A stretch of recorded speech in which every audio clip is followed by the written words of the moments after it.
Oke, sahabat channel, kita ketemu lagi di sini.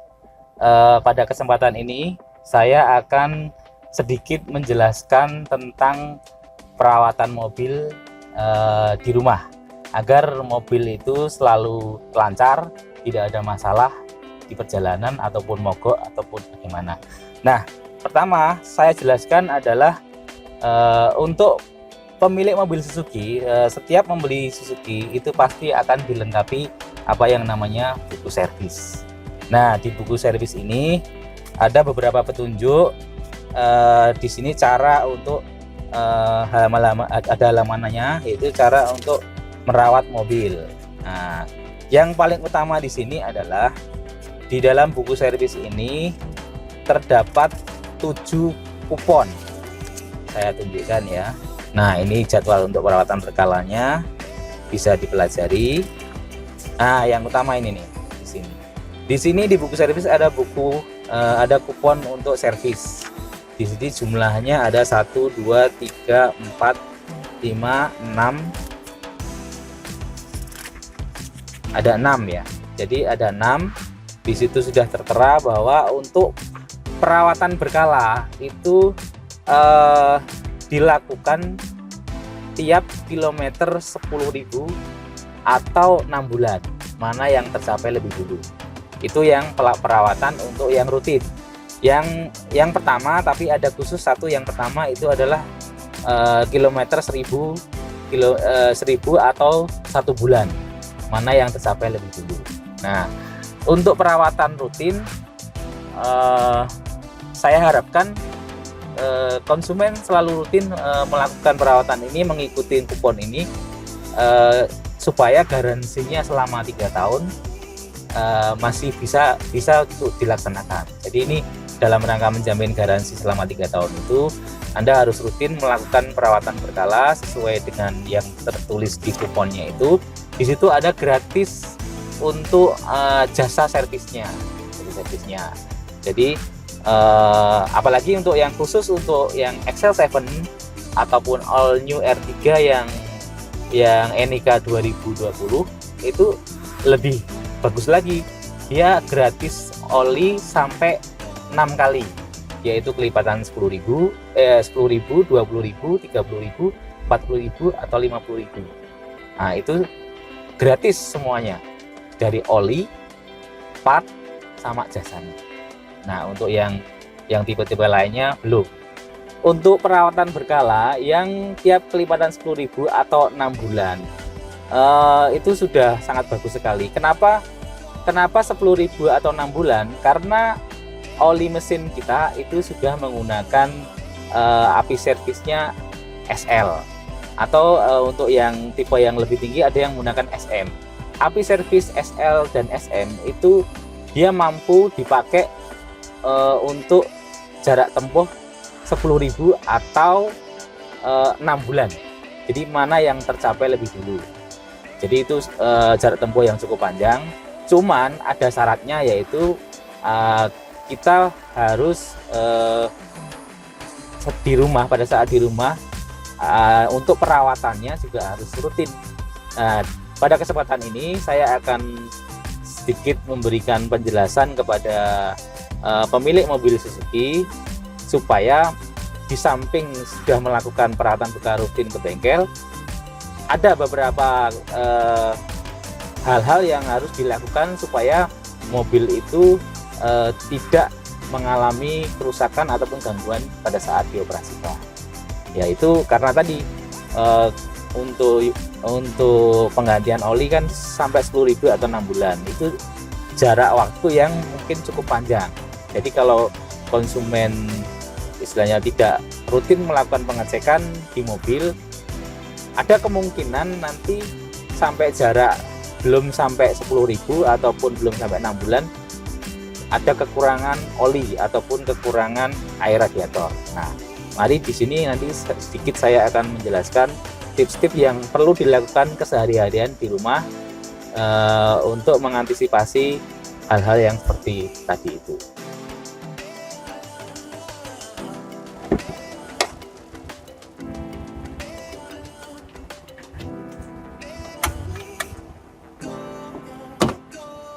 Oke, sahabat channel, eh, ini yang harus kita lakukan pada pagi hari sebelum kita melakukan memanasi mesin. Yang pertama adalah kita cek kondisi level oli. Kita ambil sticknya.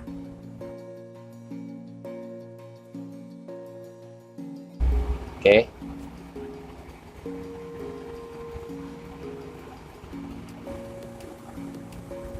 Setelah itu stick kita masukkan lagi.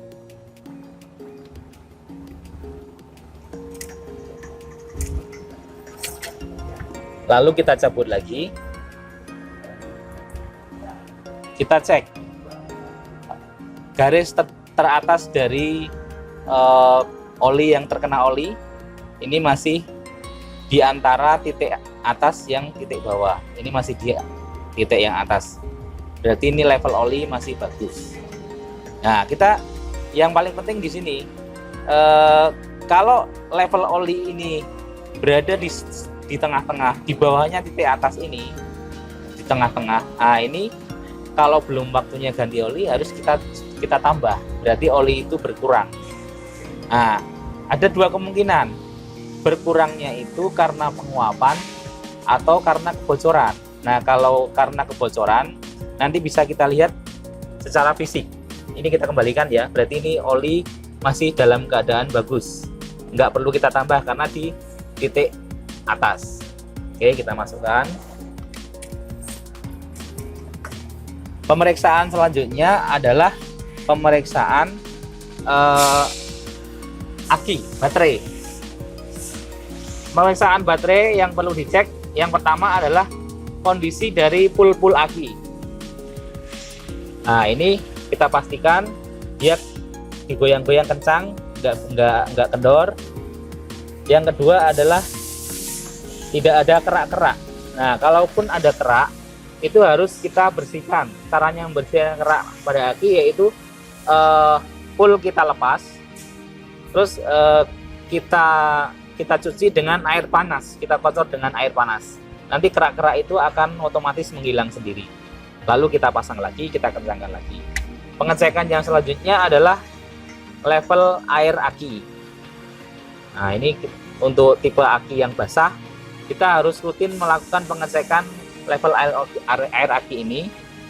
Air aki harus berada antara upper level dan lower level.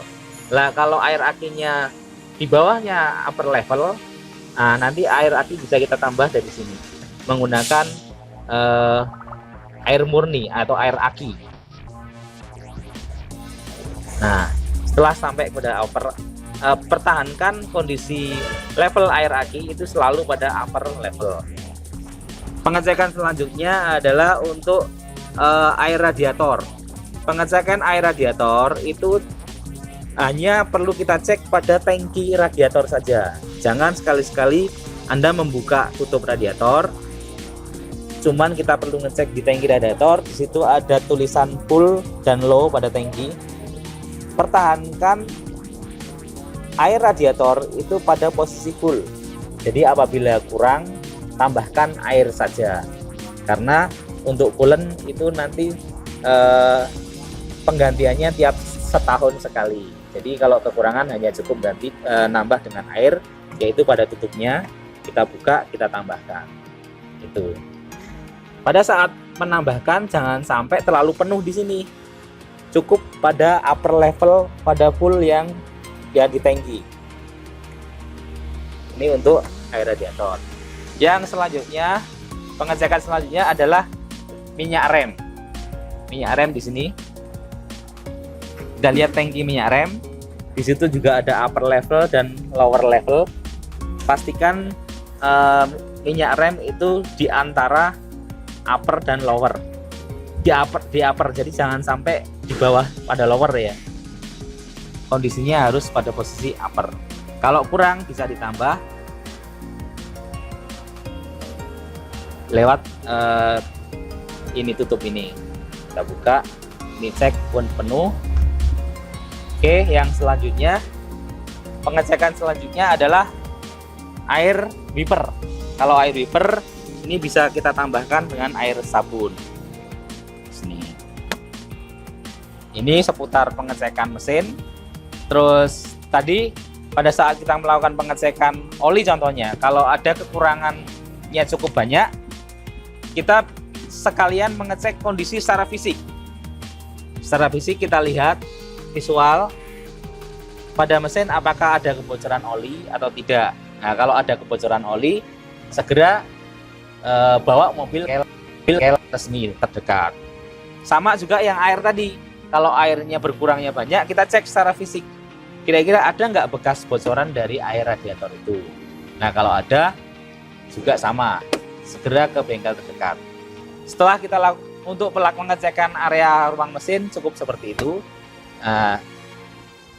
baru kita setiap pagi memanasi mesin dengan kira-kira nggak perlu lama sih untuk mobil sekarang, yaitu cukup 3-5 menit. Oke, ini sudah kita cek mesin, kita masuk ke kabin mesin lagi. Tadi sudah kita lakukan pengecekan harian untuk mesin.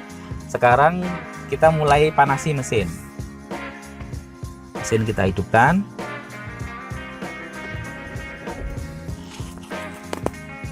Nah, pada saat memanasi mesin kita nggak perlu waktu lama-lama, cukup 3-5 menit. Nah, pada saat kita memanasi mesin sekaligus kita bisa melakukan pemeriksaan secara ringan, yaitu pemeriksaan lampu-lampu. Jadi sebelum kita jalan, kita perlu memastikan semua lampu-lampu berfungsi dengan baik. Tentunya kita mengoperasikannya sambil kita lihat. Kalau mobil itu masih di garasi, kita lebih mudah. Contoh, kita coba cek fungsi lampu rem. Nyala. Kita fungsi rating, sen. Lampu kelihatan nyala. Kiri, kanan. Terus lampu yang kanan. Nyala. Lampu kota. Nyala. Lampu besar. Kiri, kanan, nyala. Oke, terus karena ini matic, mungkin untuk kita coba lampu atret ya. Lampu atret juga kita cek, kita injak rem, jangan sampai jalan. Itu lampunya nyala. Oke, normal. Nah, kita pastikan untuk lampu-lampu isyarat semuanya normal. Nah, setelah antara 3-5 menit, 3 menit, mobil sudah siap untuk kita jalan. Oke, sahabat channel, pengecekan harian ini pada saat kita melakukan pemanasan mesin kita hidupkan, sekaligus kita melihat yang tertulis di kartu oli di sini, stiker oli di sini. Ini kalau saya lihat berarti mobil ini ganti oli pada 20 Januari 2020. Terus penggantiannya nanti dia akan kembali pada kilometer 10.500. Nah, ini 10.000 ini kita cocokkan dengan kilometer yang di speedometer. Apakah sudah 10.000 atau belum? Nah, kalau sudah waktunya, berarti sudah waktunya untuk ganti oli mesin selanjutnya.